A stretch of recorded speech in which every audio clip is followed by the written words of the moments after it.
Not just mentor. అంటే మీరు more like a family member మాకు. లైక్ ఒక మదర్‌కి ఎలా చెప్పుకుంటామో మీతో అలా చెప్పుకునే ఫ్రీడమ్ మీరు మాకిచ్చారు. సో, హ్మ్. డెఫినెట్‌గా ఈ గైడెన్స్ అనేది కూడా చాలా ఇంపార్టెంట్.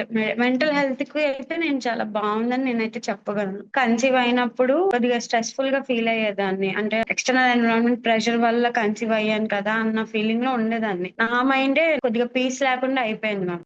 జాయిన్ అయ్యి వాళ్ళ ఇన్‌సైట్స్ వాళ్ళు చెప్తూ వాళ్ళతో పాటు నేను కూడా మెడిటేషన్ ప్రాక్టీస్ చేస్తూ బ్రీతింగ్ అన్ని ప్రాక్టీస్ చేయడం. మీరు కొత్త కొత్త యాక్టివిటీస్ ప్లస్ స్టోరీస్ లైక్ అదంతా నాకు చాలా బాగా అనిపించింది.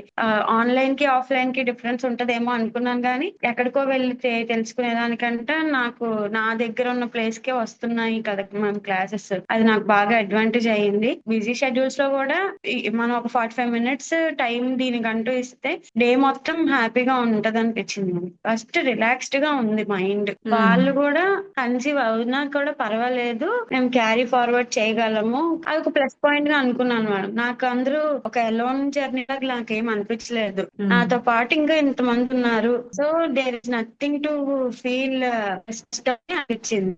చెప్పాలంటే నార్మల్‌గా కళ్ళు మూసుకొని ఒక 5 మినిట్స్ ఉండడమే చాలా కష్టం మేడం. కానీ ఈ 1 మంత్‌లో నేను మోర్ దెన్ 15 మినిట్స్ మెడిటేషన్ చేయగలుగుతున్నాను కదా!